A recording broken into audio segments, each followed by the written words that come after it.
Ang kambing ay nagmamatured sa edad na 2 to 3 years at pwede na itong gawing breeders. Sa mga manok naman ay yung mga lalaki pwede mag-matured sa edad na 4 months to 6 months. Sa babae naman ay 6 to 8 months at mangingitlog na po yan. Ang ganda ng kambing oh. Yung kambing maganda yan kasi yung kinakain yan damo lang. Grabe yung manok oh. Siguro araw-araw yan nangingitlog. Dito sa video na to, pag-uusapan po natin kung ano yung good side and bad side sa pagmamanok at saka sa pagkakambing. Dito tayo sa reproduction. Sa manok, pwede mangitlog to every day or every other day. Depende po yan sa galing nyo sa pag-aalaga ng manok. At kapag naka-harvest kayo ng itlog per week or na-imbak nyo yung itlog after 1 week, pwede po kayong mag-load sa incubator nyo every week para every week din po yung harvest nyo. Sa kambing naman, nabubuntis po yung kambing at nanganganak no, after 5 months. So, medyo matagal yung kambing. Pero at nanganganak yun siguro mga 2 or 3 yung pinakamarami. Yung pinakamababa naman is 1. Dito naman sa mga manok natin after 21 days siguro pinakamababa dito sa hatching rate nila kapag hindi masyado maganda yung incubator nyo, nasa 40% to 50%. Kapag maganda naman nasa mga 70 to 85%. Dito tayo sa meat production. Sa meat production yung kambing is per head siya, no, yung presyo.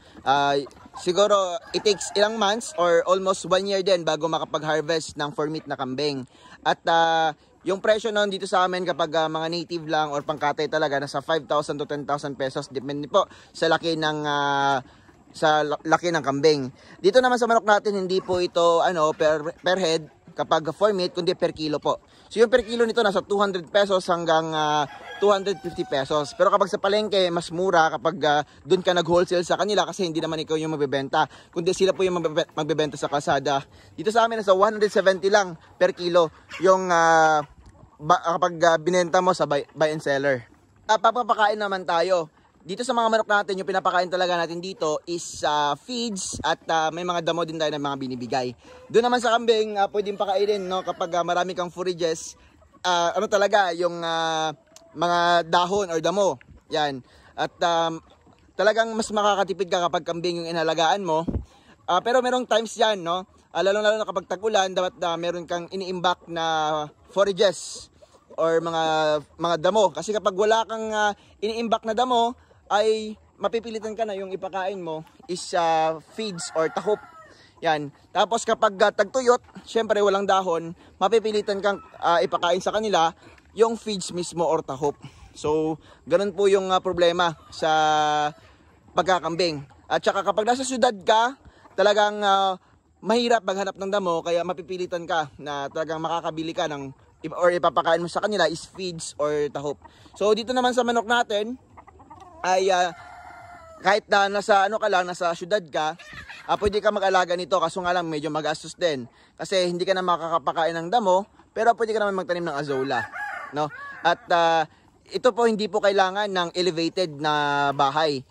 Yung kami kailangan ng elevated na bahay para hindi nila maamoy yung kanilang hindi nila maamoy yung ammonia, no? Or yung mga poops nila. Yan, na nagkukos ng ammonia. So itong itong ating mga chickens, hindi kailangan na elevated talaga yung kanilang patulugan. So itong patulugan na to is okay na po, no? Hindi na kailangan ng malakihan na bahay kasi itong mga manok natin hindi naman masyadong mabigat. Doon sa kambing, mabigat 'yon, no? Tumatakbo yan ng mga 20 to 40 kilos. Depende din po sa breeds. Sa market naman tayo. Both dito sa livestock na to, hindi po mahirap i-market. Maganda pong i-market yung kambing at saka manok. Dahil dito sa amin, sa Mindanao, mga kapatid naming Muslim talagang gustong kumain ng manok at saka kambing. At syempre, yung iba din po no, na gustong kumain ng kambing at saka sa manok. Talagang masarap and hindi mahirap i-market ang both na livestock na ito. Sa starting naman tayo sa puhunan, yun po yung pag-uusapan natin. Sa puhunan naman, ay dito sa pagmamanok, pwede ka pong makapag-start ng kahit konti lang, may 2,000 ka, siguro meron ka lang 3 manok or 2 manok, no? Or binibigay ng mga ibang buyers or breeders na trio. Yan, so meron ka lang 2,000 pesos, siguro may 2 or 3 manok ka na RTL na, nangingitlog na. Doon naman sa kambing, Medyo mahal siya, may presyo, malaki talaga yung presyo ng kambing. Lalo-lalo na doon sa upgraded, 4,500 to 6,000 pesos, meron ka ng upgraded na kambing. Pero ano pa lang yun, nasa mga 4 months, no? So medyo ano talaga, mahal. Kailangan mo ng medyo malaking kapital. Siguro sabihin natin, kung halimbawa breeders na yung bibilhin mo, siguro mga 30 to 50,000, no? Depende din po sa breeds. Yan. Dito sa mga manok natin, sa native natin, no, meron kang 2,000 pesos, siguro talagang 3 or 4 na yung mabibili mo. At saka nangingitlog na po 'yon. So, doon sa kambing medyo matagal pang mabuntis 'yon kapag yung bagong walay pa lang yung binili mo. Sa kitaan, depende po 'yan sa breeder, no? Kung madiskarte ka, alam mo kung paano i-market ng tama yung mga livestock mo, talagang hindi ka malulugi, no? At malaki yung income mo both sa livestock. Dahil nga maganda din po yung market ng kambing, and same din po dito sa mga manok natin. Klima naman tayo, itong mga manok natin, kasi yung balahibo nila medyo waterproof yan, no? Matagal silang mabasa kahit basain natin ng tubig. Yan. Unlike sa kambing na talagang fur siya, no, or balahibo lang talaga. Yan.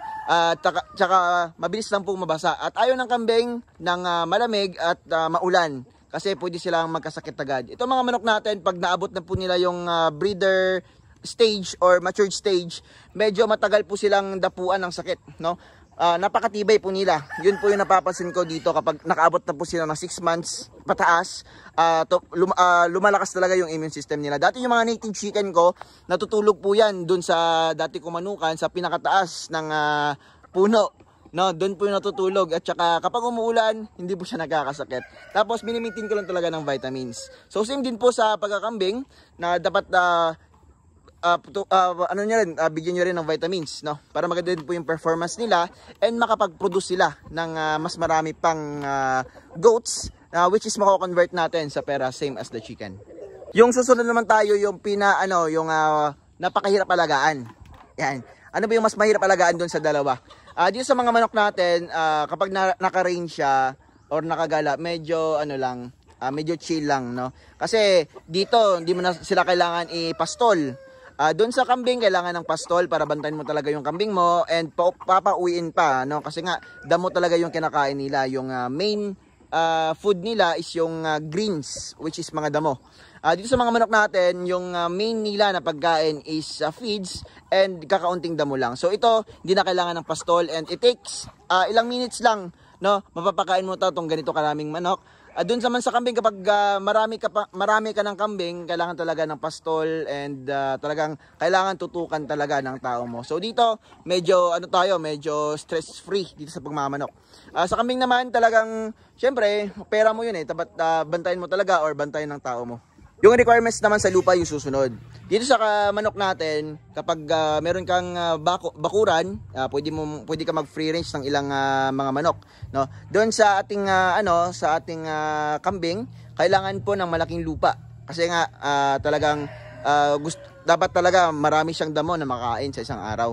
So itong mga manok natin ay kahit konti lang, no? Kahit maliit lang na lupa, pwede na. At may mga tumutubong damo at kakainin po yan nila. At syempre alalayan ng feeds. So ngayon sa new technology naman tayo. Sa new technology, yung napapabilis lang po ng paglaki ng mga manok natin is vitamins. At syempre yung kalaban ng peste or mga aratay is vaccine, Lasota plus IB. Doon naman sa sa kambing, yan. Sa kambing po, no, yung new technology nila na ginagamit ngayon is nagpapakain po sila ng feeds para mas mabilis silang ma-harvest. Kasi kapag yung kambing na damo lang talaga yung pinapakain, medyo matagal pong makapag-harvest. Same lang din po sa baka, yung kambing, no. Sa ngayon, ganoon na po yung pinapakain nila, and hinaluan po nila ng vitamins yung kinakain ng kanilang kambing na feeds or tahop. Problema dito sa pagsisiw naman, no, kapag hindi ka masyadong magaling mag-alaga ng sisyo, pwede kang mamatayan ng sisyo, lalo na kapag nasa day old pa lang. Sa kambing naman, yung problema doon is kapag meron kang 3 or 4 na napalabas, medyo mahirap nang ipadede sa kanyang sa kanyang nanay, no? So ikaw yung magpapadede sa kanya, kasi kapag hindi ka marunong magpadede, wala kang oras sa kambing mo, talagang mamamatay yung kambing. At kapag Same din dito no, sa manok natin kapag nagpapalimlim ka, tapos naka free range lang lahat, maraming manok, talagang ano din, kawawa din po yung mga sisiyo. Dun sa kambing naman, dapat talaga may malaking space ka para sa mga ano mo, kapag marami ka ng kambing, malaki yung space mo para sa mga ano nila, sa kanilang mga anak, no, mga maliliit nilang mga anak. Tapos kapag sinabay kasi doon sa mga malalaking mga breeders, baka maapakan yung mga kambing at mamatay yung batang kambing. Sa siso naman, kahit maliit lang na brooding pen, okay na po sila, maramihan na.